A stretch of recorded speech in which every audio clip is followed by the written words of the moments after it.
Beneath the shadow of the Spanish Inquisition, women discovered that their bodies weren't their own, but state-sanctioned playgrounds of agony. Imagine being a midwife, accused by a jealous neighbor of witchcraft simply because a birth went wrong. Or worse, being an outspoken wife who dared to question her husband in public. That alone could earn you an express ticket into the torture chambers of La Suprema, the holy tribunal of the Inquisition. Forget due process. One whispered accusation, one unsigned edict nailed to the church door, and you were finished. You'd be shackled, dragged across cobblestone streets, and tossed into a dungeon so damp and dark that the moss on the walls had more freedom than you. The Inquisition never cared about truth. They wanted submission. And for that, they had an arsenal of devices that make even the Saw movies look like Sunday cartoons.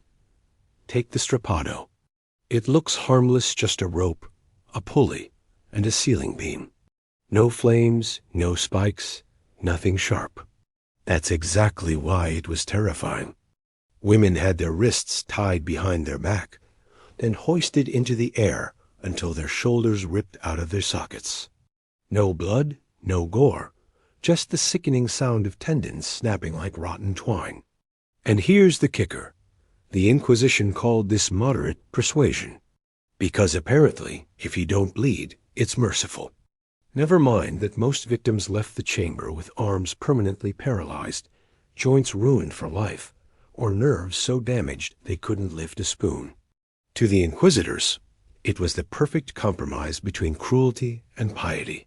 They even had the executioners drop the victim a few inches before, yanking them back up, just to hear the delicious crunch of cartilage. That wasn't considered excessive. That was Tuesday. But if you thought the strappado was the peak of creative sadism, welcome to the Iron Spider. This beauty looked like something out of a medieval blacksmith's nightmare curved prongs of iron, often heated red hot before being clamped onto the victim's flesh.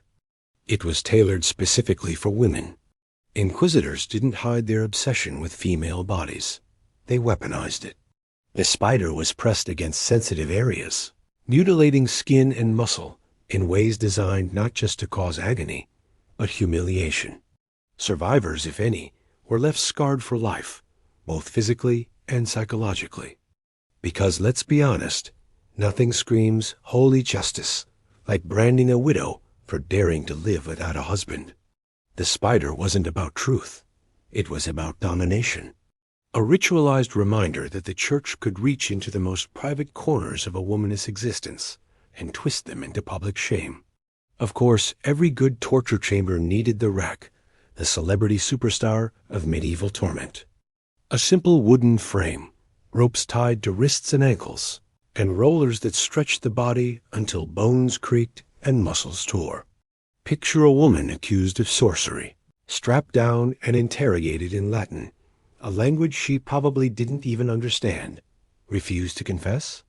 The rollers turned inch by inch until your body screamed louder than your voice. Confess to anything, even if it was a lie? The torture paused, but your dignity was shredded.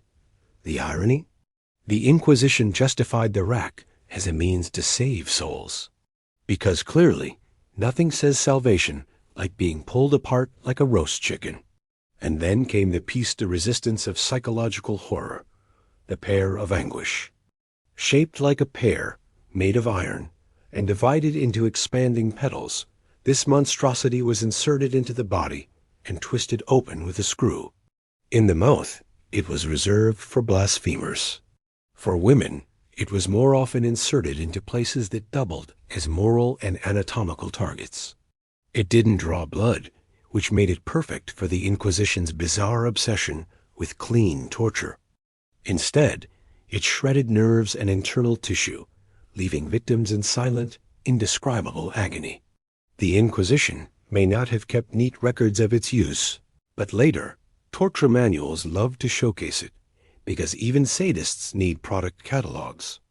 Whether or not it was as common as legend claims, its symbolism is enough.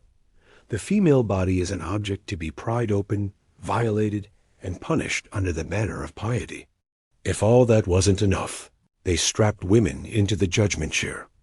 Imagine a chair covered in hundreds of iron spikes, with restraints locking every limb in place. Move even a fraction of an inch? The spikes pierced deeper.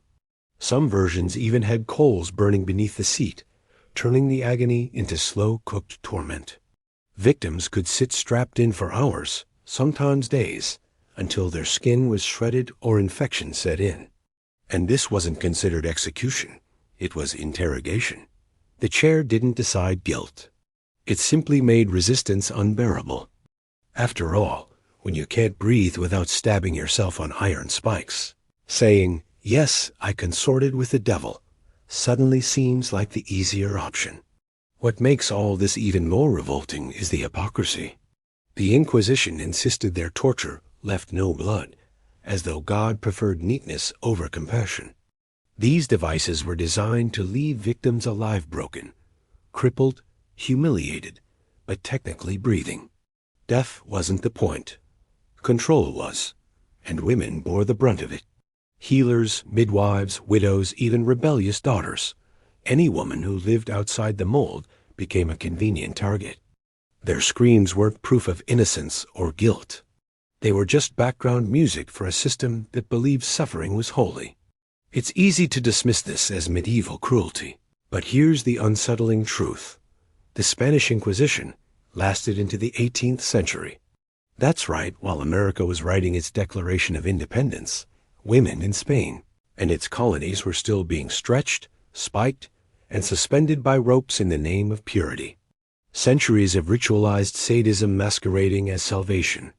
If hell exists, I imagine it looks a lot like an Inquisition chamber dark, echoing with screams, and filled with men in robes convincing themselves that God smiles on broken bones.